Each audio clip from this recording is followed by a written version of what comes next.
items from the other guys and sell it for free. You might even win a Samsung tablet, Amazon gift cards, and other cool prizes. BuySellMakeOffer.com is the future of online selling. You can use Skype to talk to your buyer or seller. Plus, you can use video to showcase your items. BuySellMakeOffer.com. It's time for the Kcaa Community Calendar, brought to you exclusively by Learn for Life, a growing network of public charter schools. The clear mission of Learn for Life is to motivate and mentor students who have dropped out of school and provide them with the personalized education and technical training necessary to advance their lives. Here's a look at the Kcaa Community Calendar. I'm Di Rice. Alternative Cancer Treatment Advocates is a group looking for board members to serve as secretary and treasurer. The group will exist as a 501c3, and its purpose will be to help raise funds for those who need alternative cancer treatments. In order to be an active board member, you must either be a cancer survivor or have been in a close relationship with someone who has or who has had cancer. You must also be able to do the work required for the position you are volunteering for, and you must accept the title as an unpaid By position. now you know that If you're wireless interested technology in helping to fund alternative cancer treatments and would like to volunteer as a board member for Alternative Cancer Treatment Advocates, please call Rebecca Janch at 909-552-6718. That's 909-552-6718. That's a look at the community calendar on KCAA 1050 AM. This is a coordinated emergency alert system monthly test of the broadcast stations and cable systems of our area. Equipment that can warn you during emergencies is being tested.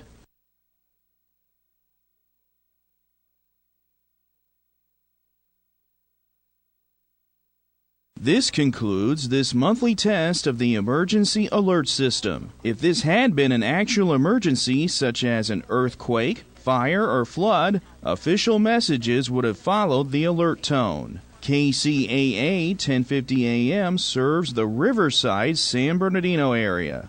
This concludes this monthly test of the emergency alert system.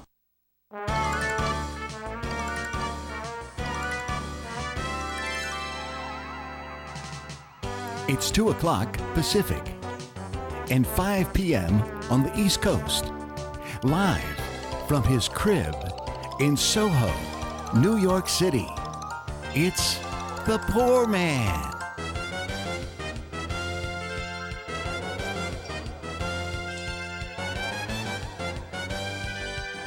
Hit store, please.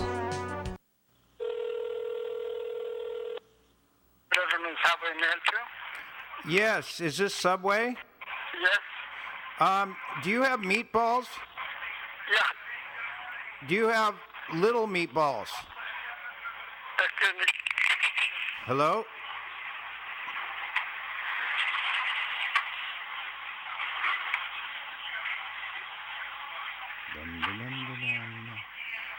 Little tasty meatball. That's right. Yes. Do you have meatball? Yeah, we have meatballs. Do you have? Are they little meatballs? When you come and take we have no delivery man. Are they small meatballs? Okay, we have no delivery. When you come, we will make them. Okay, and do you have sausage? Yeah, we have everything. Do you have meatball and sausage? Yeah, yeah. And do you have a 2-inch sandwich like Jared likes? He likes 2 inches. Do you have that? Okay, when you come, we'll make them. We have everything. Okay. You have. And trust the man. Anybody at Subway who says, when you come, we have everything, you have to believe that.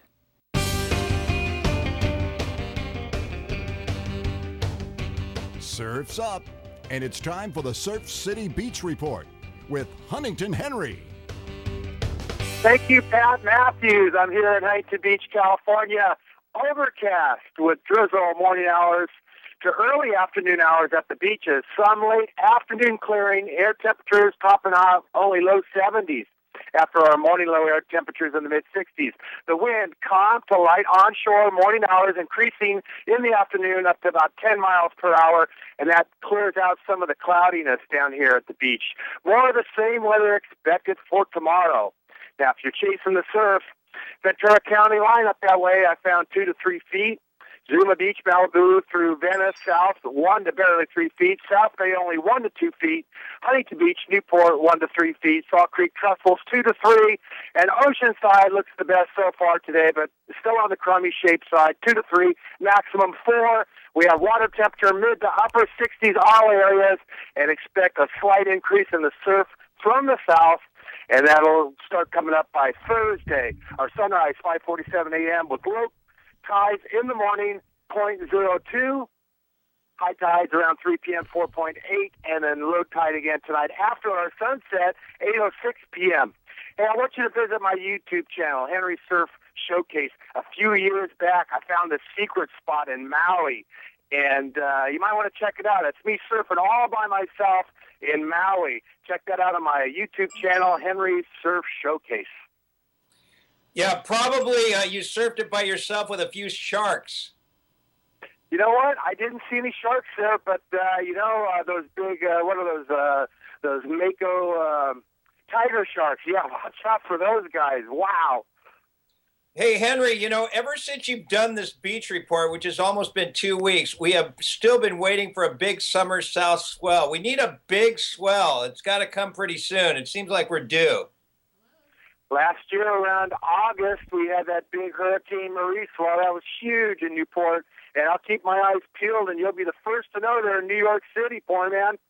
Thank you. And Henry, listen, today's show is dedicated to Jared from Subway. So I've been making a few calls to Subway all day long, so you'll be hearing those throughout the show. Thanks, buddy. Awesome. Hey, Hen. Yeah. I thought it was great yesterday when the emergency broadcast completely drowned out your entire beach report. That was great, huh? It was a special moment. It was a special moment that only can happen on KCAA, right?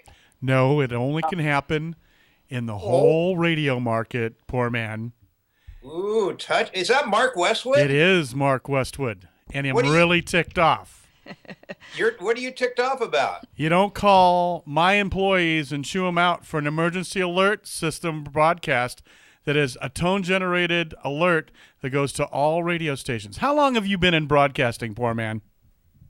Listen, you're being unprofessional right now because you don't know the facts. Oh, I do. I really know the facts. You weren't on the phone call, so shut up. Oh, I was, and I listened to it, and you don't tell me to shut up. Shut up. You're telling the station manager to shut up? Oh, absolutely. Ladies and gentlemen, it's time for the Beat Pod show. Di, take him off. All right, here You're we done. go. All right. You're fired. The poor man has been fired, just like you.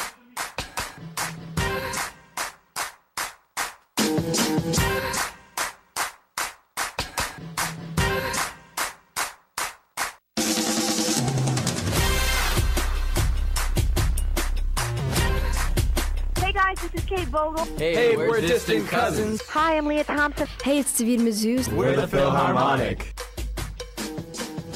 Joined by actress Erica Bierman. As I'm walking in, I see Jennifer Lawrence just sitting there, and she's going through her lines. It was just amazing. By the way, you guys just had Pitbull on. Yes. I think there's a reason why they call him Mr. Worldwide. I mean, the guy's just everywhere. And literally everywhere. Yeah, and joined by the Philharmonic. Keep just pushing yourself to try and get to the top. Work hard, keep doing what you do, and don't ever give up. It's the Beat Pod Show with Brad Dalius. This is the Beat Pod Show. My name is Brad Dalius. Follow me at Brad Dalius on Twitter, DALIUS. First up today, an interview with actor Brett Edwards.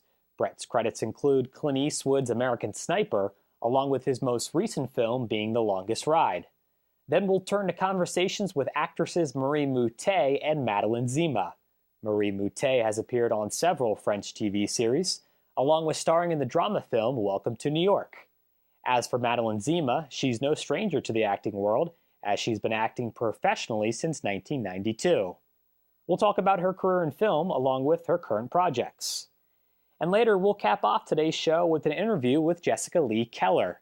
The actress and dancer will be starring in Disney Channel's Teen Beach 2, premiering this summer. My interview with Brett Edwards kicks us off today, as the Beat Pod Show is being brought to you by the Ritz Travel Network. When you want to travel in style for less, make Ritz Travel Network your first-class travel choice. Check out their members-only travel specials for the Beat Pod Show listeners at ritzmembersonly.com. That's ritzmembersonly.com.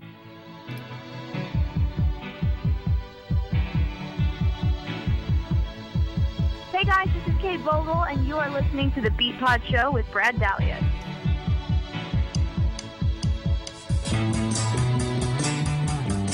Welcome back. We're now joined on the show by actor Brett Edwards. We appreciate you coming on the program. Let's talk about The Longest Ride. It comes out in theaters today. The film's directed by George Tillman, and it's based off of the book by Nicholas Sparks. You play the role of Jared Middleton, the #1 bull rider in the world, with your main competition being Scott Eastwood's character, Luke Collins. What was it like making this film? It was fantastic. I started out in Jacksonville, North Carolina, where we filmed at a ranch, and I was blown away when I first got there because I had no idea that PBR, the professional bull riders, were a part of making the picture. And so a lot of my backstory and research was reading books about certain bull riders that made a career in the PBR, because the PBR is kind of new. It's not exactly rodeo. They just focus on bull riding. And so they brought a lot of their cowboys that make a living in the PBR to be extras and kind of be technical advisors on set. So when I got there, I had already read about all these guys, and to meet them in person and to learn firsthand was a big plus. And, we were bucking real bulls on set, and it was being that close and being in the shoots with Scott and Tiago, who plays Luis, and all the other guys, was just a fantastic experience. And then we went into Winston-Salem, where we filmed it at the Wake Forest Arena there in North Carolina, and it was, they put on a show like they really would for the PBR, and you really felt like you were a part of it. Yeah, there's something about Nicholas Sparks and his books all seem to be taking place in the South. It's funny how that's worked out. And I guess it makes for some great weather, obviously, for shooting conditions and things like that. What's maybe something that stood out to you being on the set of this film? I think it was, I'm from Kentucky originally, and I haven't been back there in a while, and North Carolina is very humid like Kentucky was, so I almost forgot, we filmed during the summer months, and I almost forgot what it was like to be in the humidity like that. But one of the big things that stood out was just the cooperation and the collaboration of the cowboys to make it as real as possible, because they wanted to be real for the beneficial of their sport, to kind of get the word out. And everybody was there. If I had a question, everybody was there to answer it. Even George, the director, was fantastic. We would sit and talk aside about the scene and really figure out what it was that we wanted to get in certain sequences, and he was open to ad-libbing, he was open to improv, and it really helps you as an actor. The director has that sort of comfortability with you, because then you're allowed to explore, and ultimately he gets what he wants, and you get what you want, and to benefit of the movie as a whole. We're talking with actor Brett Edwards here on the Beat Pod Show. You also had a role in the film American Sniper. Was it a challenge for everyone on the set, Brett, of that film, specifically to try and recreate the drama and tension that's associated with the war film, especially when it's based upon true events? Yeah, it was. Being a part of American Sniper was a dream come true for me, because my girlfriend at the time bought me the book in SeaTac Airport right after it came out in 2012, and I read it on the plane on the ride home, and I thought to myself, I have to be in this movie. So Kcaa became kind of a personal hero of mine, and I had no idea how I was going to do it, but I mentioned it to my agent. He got an audition, and then it turned out that I got the part, and being, I think one of the things that helps create being in that, there's a lot of pressure to get it right, to get this man's legacy right, and I think one of the things that helps is carrying all that equipment around all day in the heat with this, and they created the sandstorm that you see at the end of the film. They created that with industrial-sized fans and wheelbarrows full of dirt and grime and sand, and so it felt chaotic, although it can't compare to anything that our real troops go through. But it felt chaotic enough that you could get a sense of what something like that would be like and how to focus on the job in front of you and get it done. And so I think it was a big help. And Bradley Cooper was fantastic to work with because, like Clint Eastwood, he knows exactly what needs to be done, and he knows what he wants, and he was there to help you get there because it's for the benefit of the movie. A collaboration, especially when you're playing military, is essential, I think, into making a movie of that caliber. You mentioned the pressure of making a film like this to try and fill in all the blanks and really recreate those true events that did occur in real life. What was the biggest thing you learned from working on American Sniper, a film that was talked about so much among the mainstream media? Yeah, I'm blown away by how much it was talked about, and I think that's great for the movie industry and this country as a whole. I think one of the biggest things I learned personally as an actor was that if you've done your homework and if you've prepared, be willing to take chances when the camera's rolling. Be willing to, because if it's wrong, you always get to do another take. Or if it's wrong, they'll eventually cut it if it's not good. But it taught me that feel you're ready and you feel you're prepared. Take chances, ad-lib if you have to, or if you want to, because then, the truth will come out. And because I had a chance early on in an earlier scene before the big firefight in American Sniper, where we're getting briefed on the mission, I had a chance to talk about or ad-lib, and I didn't. And so I showed up to set the following week and thought, if I get another chance, I'm not going to let it pass me. I'm going to take opportunity when it knocks. And the opportunity came, and I was able to ad-lib a few lines, and Clint really enjoyed what I did, and we tried it a few different ways, and it worked. So what I learned on that into The Longest Ride, and that's where the collaboration with George asking questions and ad-libbing came about, is because, I felt good about the work I was doing, and so did they, in that sense. I want to talk about Clint Eastwood for a second. Obviously, he directed American Sniper, as you mentioned, and just you talking about him as far as his experience goes, knowing where everybody is supposed to be, what they're supposed to do, what's expected of everyone on set. What do you really think separates Clint from all the other directors out there? Is it his experience? What specifically separates him from the field?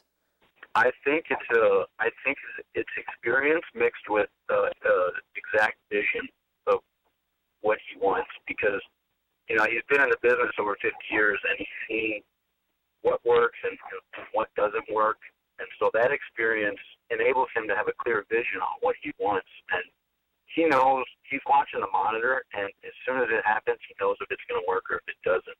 And that makes shooting so much more fluid, because when he gets what he wants, there's no questions asked.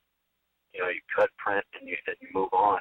And one of the things that I was blown away with about his set is it's quiet. There's a lot of different jobs and a lot of different people working on a set to get the picture the way they want it, and his sets are very quiet. There's nobody yelling for equipment, supplies, anything.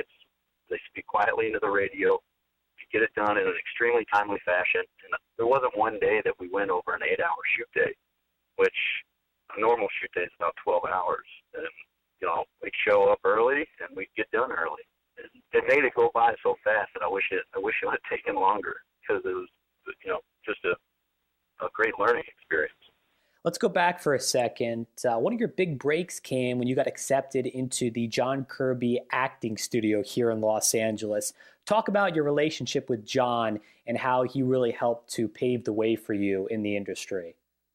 Yeah, absolutely. John Kirby's been just, he's been such a rock for me in the acting world in general, in terms of confidence and building a foundation on what acting is. I remember when I first moved to Los Angeles, I thought, okay, you'll sit in front of a camera, or you'll sit on a stage and you'll read lines. You either got it or you don't. And it wasn't until I finally called John Kirby and told him, hey, I want to come to class, and I want to join your class. I've heard so many good things, and I want to learn about the work. And once I got into his class and really learned specs for acting, then I started to actually grow and build as an actor. And John was there. He's been there every step of the way to explore different characters. And John is one of those men that he's going to match the work that you put in. So if you show him that you're willing to work your butt off and really jump on the material hard, he's going to put the same amount of effort in. And his time is extremely valuable, and I've been grateful to meet him, and I've taken that and just really tried to say I'm here to work, and he's helped me every step of the way. He's one of the best teachers I've ever had in my life. Continue to see him to this day, because as an actor, you never stop learning. You hear Al Pacino in his 70s saying that he still learns things about acting on set, and you don't. So I will continue to see John for as long as schedule permits, or as long as I have to learn and get it right. The best acting coach in Los Angeles, hands down, in my opinion. Awesome stuff. Actor Brett Edwards, he plays the role of Jared Middleton in The Longest Ride. Brett, thanks so much for coming on the program today. We definitely appreciate it. Best of luck with this movie and other stuff you're doing down the line as well. Brad, thanks so much for having me. It was a pleasure. You're listening to The Beat Pod Show with Brad Dalius. More after this. Attention business owners. Do you know the 3 most critical letters in business? CEO? MBA? Nope. Here's a hint. These 3 little letters can make the difference between making a fortune and losing everything. ROI? The answer is INC, as in incorporation. Because if you're not incorporated and someone sues your business, you can lose it all. Your home, your car, even your life savings. That's why Incorporate.com is now giving away a free incorporation guide to all business owners, so you can incorporate in just 10 minutes. Protect your home. Protect your car. Protect your life savings. Call 1-800-943-6798 for your free 10-minute incorporation guide from Incorporate.com. They don't provide legal or financial advice. They just make incorporating or forming an LLC quick and easy. Get the 3 little letters that can mean the difference between making a fortune and losing everything. For your free guide, call 1-800-943-6798. That's 1-800-943-6798. If you're looking for world-class website hosting at a fair price, Pair Networks is your best choice. Founded in the early days of the web and still going strong today, Pair Networks now hosts hundreds of thousands of websites for its demanding customers worldwide. Setting the standards for excellence, Pair Networks has a technical support staff that's second to none. A highly stable company with top-of-the-line technology. Pair Networks offers total reliability and flexibility for your website, and even a money-back guarantee. Whether you're a professional web designer or a beginner just getting your site online, Pair Networks has a web hosting plan that's right for you. Make the move today. Log on and learn more at Pair.com. That's PAIR.com. Pair Networks, world-class web hosting at a fair price. Visit us at Pair.com. Pair Networks. Here's a look at the KCAA community calendar. You can win tickets to the Junior University Musical Theater presentation of The Jungle Book. Just listen to KCAA all day long and get ready to win. Are you looking for adventurous entertainment for the whole family? Then join Junior University for a musical theater experience that is unmatched under the stars at Roosevelt Bowl in Paris Hill Park. This year, it's Mugwai and the Adventures in the Heart of the Jungle, as Junior University presents William R. Dixon's adaptation of The Jungle Book. Show dates are July 17th through August 1st. Starting time is 8:15 p.m. General admission is just $10 for adults, and children 12 years old and younger are just $5. 2 parents and all their children under 18 years can purchase a family ticket at the box office for just $25, and you can save 20% on a family ticket if you print it out at home by going to junioruniversity.org. Listen to KCAA and win tickets to The Jungle Book. And that's a look at the KCAA community calendar. I'm Mark Westwood.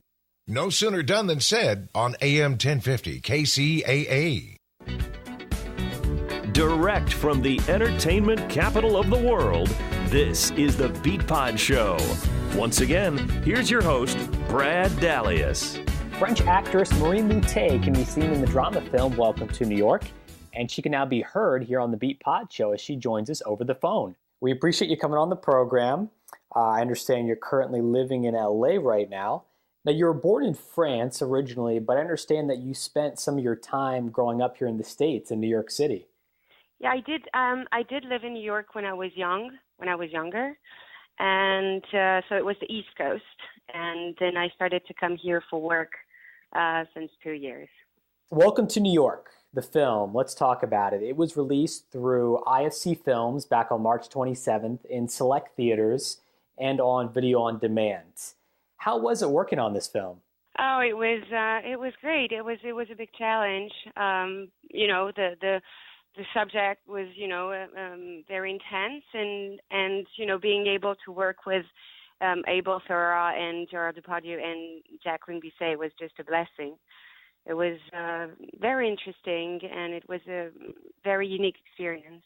You played the role of Sophie in Welcome to New York, Gerard Depardieu's daughter in the film. What was it like to work alongside him, such an accomplished actor? Well, Gerard is, this kind of icon actor in France and all around the world. And it was just unique because when you're facing, such a huge actor, it's a human experience as well as an actor experience, because obviously you know when you're doing a scene with him, it's like you learn, and you just it's kind of magical moments, because he's such an amazing actor that you just go with him in a scene and you just follow him in the scene, and it's this kind of rare and unique and magical moments where you do a scene and you're like, wow. And he's amazingly generous and a beautiful human person. So we had very, very nice moments all together.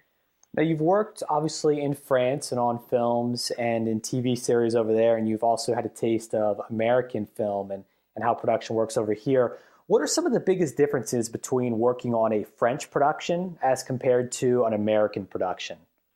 Well, I don't think, besides the language, obviously, it's you're an actor. You go on a set and you have a crew and you have a script and you have a director. So basically, after all, you just go on a set and you play a character. So there's not a huge difference. Probably the main difference is the language and the cultures, or the way of It's just an art. You just do things as you just work on a character and you just work on a script, and then you go on a set. So I don't think there is a big difference. And it was just very interesting and very nice for it. It's the way of being able to go on different sets like that is just a blessing. Of course, when you're an actor, you do travel a lot most of the times. Filmings, shooting are in different places, so you usually travel a lot. Obviously, I would say like the main difference was the language. But besides that, you just have an actor and actors in front of you and a director, and it's just fascinating. Especially these people who I was working with were so talented and have so much experience that it was just it was just great. It was really great. How did the role of Sophie in Welcome to New York, how did that come about for you? Well, for me, when I read the script and when I heard about, this, starting, getting ready for the role, I really wanted to focus on the relationship between a father and a daughter, the love, because I think this is really what is important in that situation is when you're deeply in love with your father, and you have to face such a terrible moment. Whatever happens, you support the person you love, and I think that for me that was the most important. It was to work on the unconditional love between a daughter and a father, and even though Sophie's hurt, obviously about what's happening, she deeply loves her father and she will support him whatever happens. We're speaking with actress Marie Moutet here on the Beat Pod Show. She's been kind enough to take some time out of her schedule to join us today. She was just in the Welcome to New York film that was released back on March 27th in select theaters and on video on demand as well. And she's also going to be starring one of her upcoming projects. It's called Legacy of My Soul. You're playing the role of a character named Catherine in this. What can you tell us about this one? It's a project in process, so I'm not really supposed to. It's kind of like it's developing. We're working on a script about that. It's going to be surrounding a very famous artist, and it's going to be based on a true person, and it's going to be following his career and his life. So it's going to be an investigation about an artist's life. Okay, so it sounds like you might be in the treatment process then. Exactly, totally. I'm working with the people to develop this. So it's a lot of research. It's true artists. So it's going to be a historical movie, and it's very, very interesting. And so I'm investigating in the movie, and so we're working on it. I'm just following the process very, very tightly. Talk a little about the challenge of making sure that your work is getting out there for people to see, not only in your native France, but also beyond as well. Well, I work a lot in France. I've started my career in a TV show. It was kind of your Beverly Hills, Dawson Creek TV show. And, an actor is, you have to be very focused all the time. It's like, an athlete, or, it's really a lot of work, a lot of dedication. And you have to be able to be wherever you're asked to be in the next day. Within one day, you have to be able to take your luggage and to go, at the other side of the world for filming. So it's a lot of dedication, but I think it's a lot of passion and just being blessed of working, just doing my passion. And I've been, you always fight, in whatever work you do, you have to fight. The difference in this, job is that you never really know what tomorrow is made of. So you have to just, be totally there. But I think it's a blessing to be able to work and to do, beautiful projects and to travel and to meet so many various people and talented people. That's the whole experience, adding experiences and just, go with it. So it's a blessing, I would say. We're talking to actress Marie Moutet. Now, do you have a website that fans can check out your work? I do. It's a little website. It's with some photos and some resume. It's marymoutet.net, and I have my Instagram that I've started because Instagram is not very. People don't really use Instagram in France. I'm starting here, so it's kind of fun. It's Marie Moutet 1, and I'm getting used to it, and I'm starting to have fun with Instagram. Awesome. Well, there we go. Be sure to check her out on social media and visit her website as well. Marie, thanks so much for coming on the show today, and best of luck with your upcoming project, Legacy of My Soul. Thank you. Have a beautiful day. Stick around. There's more of the Beat Pod Show with Brad Dalius straight ahead. I'm Steve Sidkowski, a former Wall Street insider. I'm holding a book that will show you investing strategies which could help you earn the kind of money you've always dreamed about. And right now, I'm giving this book away for free. So who needs to read it? If you're in the middle of your career and worry you'll never have enough money to retire, you need to read this book. If you're already retired and your income isn't enough, you need to read this book. And if you don't want to be selling burgers at 80, you need to read this free book. It includes the strategy I use to make a 72% profit on a trade where the stock only moved 12%. You'll need at least $1 million to ever fully retire. If you're behind on that goal, you really need to read Trade Like the Pros. And you can for free by calling 1-800-947-1516. Skeptical that it will deliver results? It's a free book, so what do you have to lose? Find out how at 1-800-947-1516. 1-800-947-1516. Are you suffering with hearing loss? Are you sick of people constantly complaining that your TV is too loud? Are you tired of asking people to speak up? Would you like to hear more clearly, but you don't want to wear a hearing aid that makes you look old? Then you need to try Listen Clear, a life-changing breakthrough precisely designed by top audio engineers to fit your ear almost invisibly. And you can adjust Listen Clear to find the perfect way to hear everything, wherever you are and whatever you're doing. And right now you can try Listen Clear absolutely risk-free with free shipping. We'll even give you free batteries for life. So call now, 1-800-718-3929. Listen Clear is lightweight and completely hassle-free, and it's practically invisible. Call for your 100% risk-free home trial with free shipping and free batteries for life. For free information, call now, 1-800-718-3929. That's 1-800-718-3929. 1-800-718-3929. Desperate? Nothing to do? Just like some abuse? Oh, God! Well, then tune into The Poorman weekdays at 2 p.m. on KCAA 1050 AM.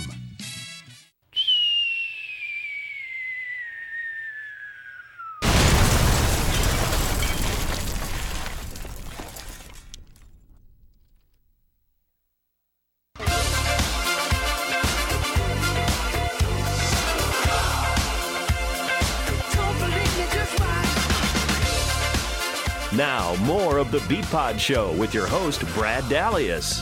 Today's guest has been acting professionally in film and television since 1992, with her most recent role playing the character of Samantha in the adventure comedy From A to B.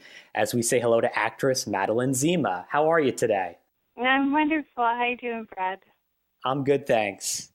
You know, From A to B, let's talk about it. It's been out for several months now. But as you've sat back and reflected on it, did you enjoy working on this film? Yeah, I loved working on the film. I got to travel to Jordan, which when I told people that I was going to Jordan, the country, people really, like in the airport or whatever, strangers, they would look at me like I was some sort of spy, which is interesting. You know, we have such like a strange, instant judgment of anywhere close to the Middle East, and like it was a real eye-opening experience. And I definitely had to confront some fears to even accept the role and to travel so far. Was that your first time traveling to that part of the world? Actually, yeah, it was. But I got to see the lost city of Petra, which is in Indiana Jones, which is amazing. And I don't know, I felt just, it was such an adventure, you know, really. Anytime you travel, I feel like you realize how similar we all are, like as human beings, and I think you also realize, like, to appreciate your life, and I think that's what I got out of it. I felt, on top of the fact that, like, I thought the script was funny, and that I think that Ali is really talented as a filmmaker. And he would come up with shots like underneath the car with the wheels spinning. And although, like, for a while they didn't understand why people were digging into the sand to, like, put the camera under there, everyone's like, why are we doing this? This doesn't seem to fit into a shot list. And it was, like, so funny. It was like a funny beat that only he thought of in his mind, and just on the fly was like, hey, we need to get this. And he was so right about it. And it's great to work with directors who have, like, vision like that. So, yeah, I had such an amazing time.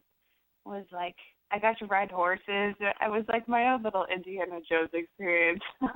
Awesome. The film itself tied together different cultures, so I think it was unique in that sense. Were you ever involved in any kind of production like this in the past? No, yeah, this was completely new. I was the only American on set, so there was one other British girl, but everybody there was, from Saudi Arabia, from Libya, from Syria, from Egypt, from Cairo, Italians and South Africans. It was just like it was like a true melting pot of different countries, cultures, and everybody just. That's the beautiful thing about filmmaking. When it's good or when it's great, everybody just is there to, like, make the best thing they can, and it doesn't matter who you are or where you're from or how famous you are or whatever. You just kind of have to all dive in and try to bond and do your best. And it's pretty beautiful. It's pretty beautiful when human beings can work together like that. Who was the best person you worked with on this set? The best person on the set? I can't pick just one. I had such a good time with everybody on set. I felt really lucky that Fahad was like really friendly and nice, because most of my scenes were with just him. And I saw his TED Talk, and I was like, man, this person has a TED Talk. That's about the coolest thing ever. And he, when he met me, he tried to pull a prank on me by like talking in a really thick, Saudi accent or something, like Arabic accent, and he's like, welcome here, like, I don't know. And I was like, and pretended not to speak English. And I'm like, I saw your TED Talk. Like, yeah. I know you went to school in Texas. So, and he was like, ah. We're talking with actress Madeline Zima. She was in the movie A Cinderella Story, you might remember, back in 2004. And she also played the role of Mia Lewis in Californication. Of all the roles you've played in your career, which one are you maybe most proud of in terms of how much work you had to put into a specific character? One of the things that I'm most proud of, there's really two movies that stand out as far as like learning experiences. One of them was a movie I did with Forrest Whitaker and Renee Zellweger, and Bob Dylan did the soundtrack, which is like insane for me because like I pretty much worship Bob Dylan. And that was called My Love Song. And for some reason, it just didn't get distribution in the United States. I thought for sure that like when I got the job, and I beat out pretty big actresses for the role, which is, just almost never happens, but probably would only happen with like auteur, or like French or European director who has like final say, and was like, I don't care if they're a bigger name, like I actually want someone who I feel like is really right for the role. That just happens very rarely. And that was just an incredible experience working with Forrest and Renee, because and Nick Nolte, and who are all like Academy Award winners, and just this level of success, and also a level of humanity that I feel like is, I didn't know that you could marry the two of like beyond very, very successful and beyond very, very humble, kind, and just like beautiful as far as like kindness and being a good human being. So very genuine. Yeah. It's nice to meet people. You're like, oh man, you inspire me on not just the level of success, but the level of humanity, the level of kindness, and how you treat everybody, how you would want your favorite actor or your favorite artist to be. You know what I mean? So I felt the same way when I got to work with Demi Moore. I did a short film with her, and she directed it. And I don't even know how I got involved with it, but I felt so lucky because I'm like such a fan of hers. And she was the same way. She was just a really beautiful spirit. Anyway, but one of the other movies that I did that I felt like was that I'm very proud of my work in it was Crazy Eyes, which is this sort of very bizarre story about two very drunk people trying to have a relationship. I loved it so much. I had such a fun time on the set, and I felt so much freedom and support creatively, and I didn't know that you could have that. I didn't know that you could create something like that with a character, because I had an idea of what I wanted to do, and all I ever got was somebody showing me green lights all the way down the road, and I just felt so supported, and that's the best. You feel like you can really do what you want, and you can explore and yeah, it just feels awesome. So those are the two really.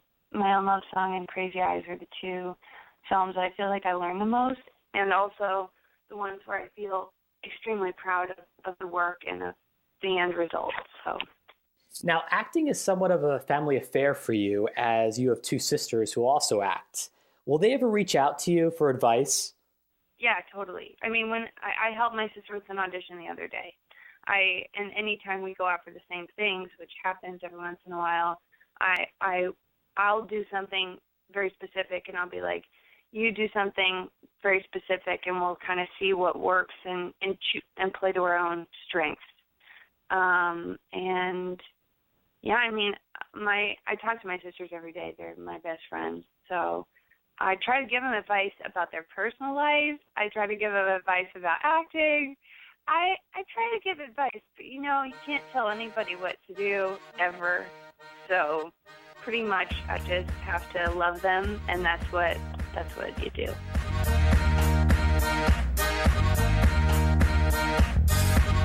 More of the Beat Pod Show coming up.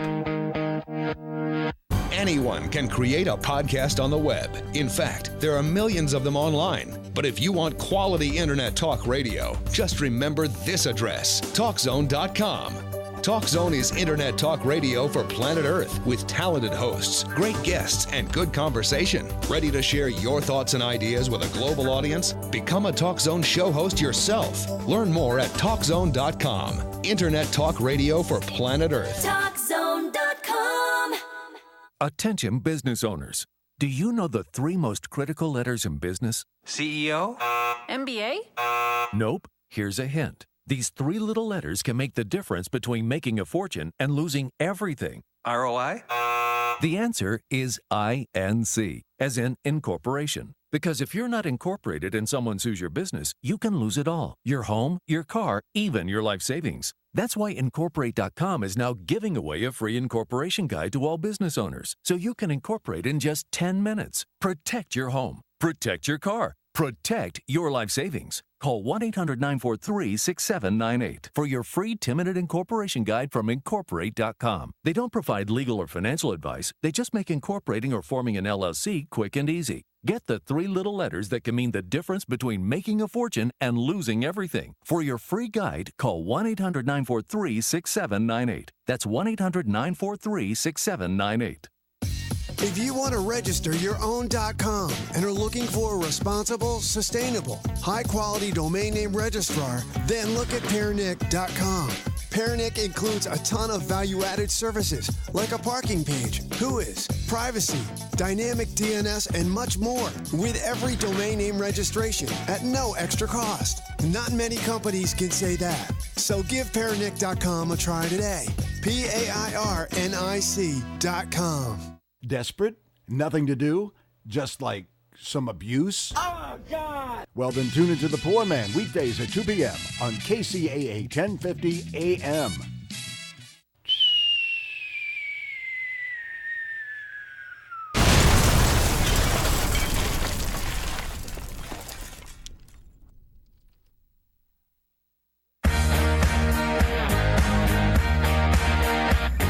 Hi, this is Shana Burgess from Dancing with the Stars, and you're listening to the Beat Pod Show with Brad Dalius.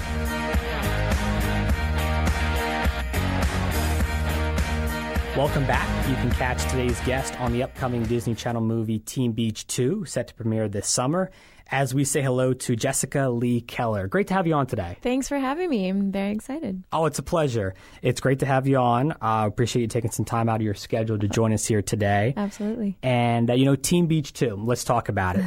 This is going to be the first Disney Channel original movie sequel since Camp Rock 2, The Final Jam, back in 2010. Mm-hmm. How much fun was it working on the sequel and then the original as well? Oh, my God, it was so much fun.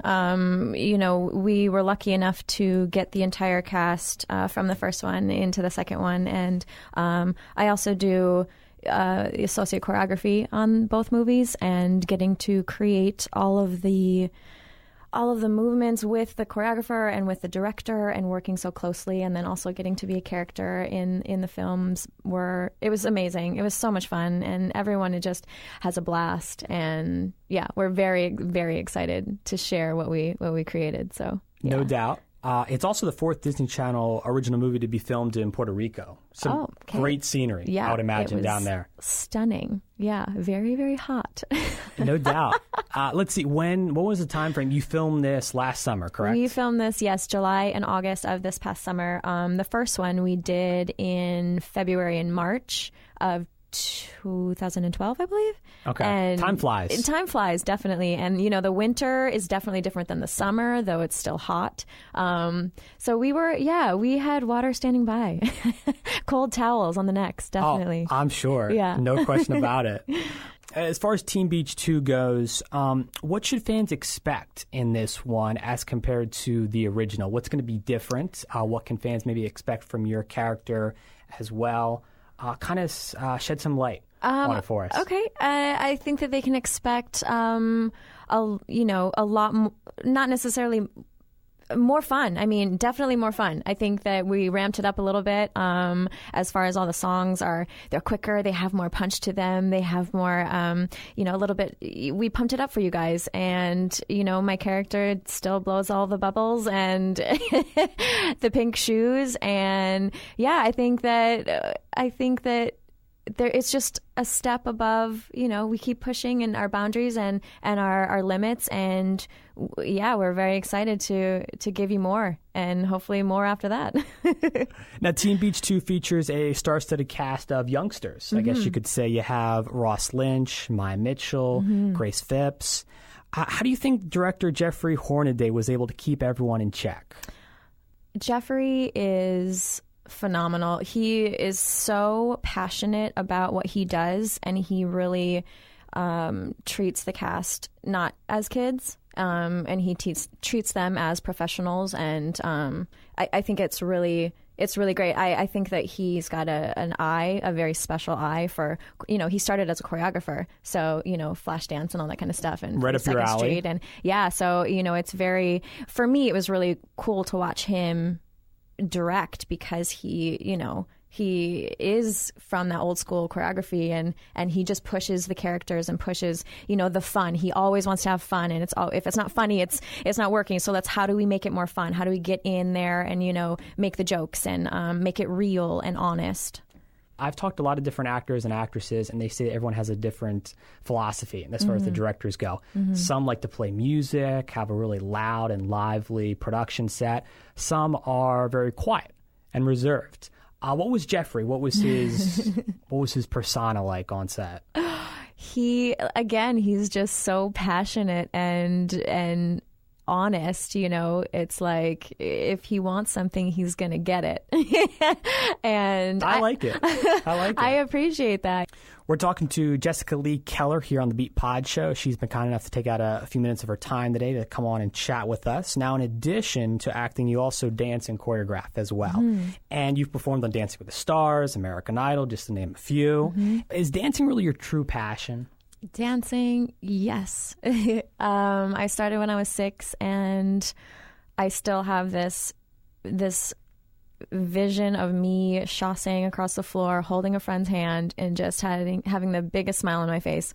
And I definitely fell in love with it when I was little, and I am so lucky and grateful to be able to do what I do, and now getting to inspire kids and inspire, even my friends and things like that to dive deeper and go further and really embrace your passion and use it for so many other things in life, not just in the industry and, in dance class, but it definitely, it moves in so many different ways. Who's been your inspiration as a dancer? So many people.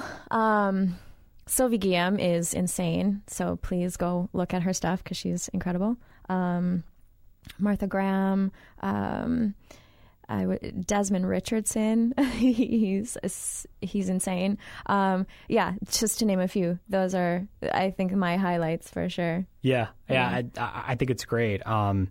Just trying to incorporate so many different aspects of dance too, I'm sure. And I think that's something that talking to other dancers in the past on this show, they tried to learn as much dance as they could while they were young, because they felt it's a necessity as far as being a dancer to be able to learn, not just jazz hip hop, but really incorporate all forms of dance to have a real well-rounded repertoire, I guess you could say, definitely. of dance. Definitely. And I think that's probably something you have taken as well. Yeah, I grew up training in ballet, tap, jazz, hip hop, the whole 9 yards, and I was lucky enough to work with a contemporary ballet company in New York City for about 6 years, and called Cedar Lake. And I kind of attribute it to being my sort of my grad school, for dance. And it not only taught me just so much more movement, but all these ideas about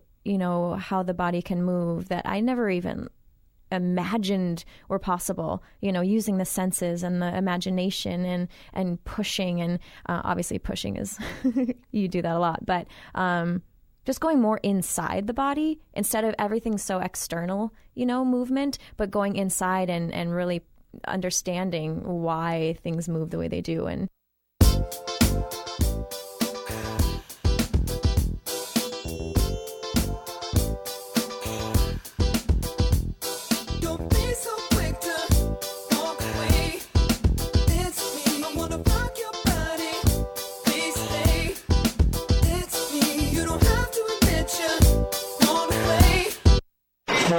You're on board KCAA's Inland Talk Express. KCAA, Loma Linda, 1050 AM, the station that leaves no listener behind. Tom Busby, CNBC Radio. Talks between European leaders and Greek officials broke up today with no deal to rescue Greece, but another summit will take place on Sunday with all 28 Eurozone countries, and this one is said to be the last best hope for Greece to strike a bailout deal.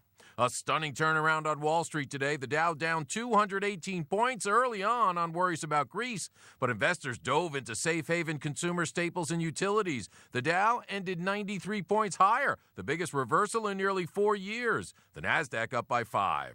Advertised job openings in May numbered close to 5.4 million, a sign of more hiring to come this year by private employers. More fallout from Donald Trump's derogatory comments about Mexican immigrants. Both ESPN and the PGA announcing plans to move golf tournaments out of Trump-owned courses this year. And Google's self-driving cars now being tested on the streets of Austin, Texas. Tom Busby, CNBC.